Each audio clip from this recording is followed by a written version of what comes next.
Kota Manado terletak di ujung jazirah utara Pulau Sulawesi, pada posisi geografis 124 derajat 40 menit 124 derajat 50 menit bujur timur dan 1 derajat 30 menit 1 derajat 40 menit lintang timur.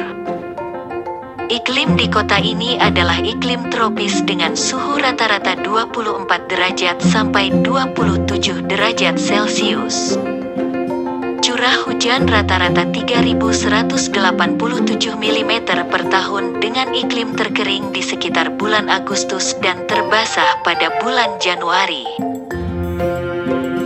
Intensitas penyinaran matahari rata-rata 53% dan kelembaban nisbi kurang lebih 84%. Luas wilayah daratan adalah 16.253 hektar. Manado juga merupakan kota pantai yang memiliki garis pantai sepanjang 18,7 km. Kota ini juga dikelilingi oleh perbukitan dan barisan pegunungan.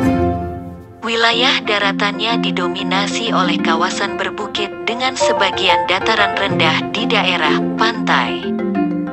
Interval ketinggian dataran antara 0 sampai 40% dengan puncak tertinggi di Gunung Tumpah. Wilayah perairan kota Manado meliputi Bunaken, Pulau Bunaken, Pulau Siladen, dan Pulau Manado Tua. Pulau Bunaken dan Siladen memiliki topografi yang bergelombang dengan puncak setinggi 200 meter. Sedangkan Pulau Manado Tua adalah pulau gunung dengan ketinggian tanda kurang lebih 750 meter.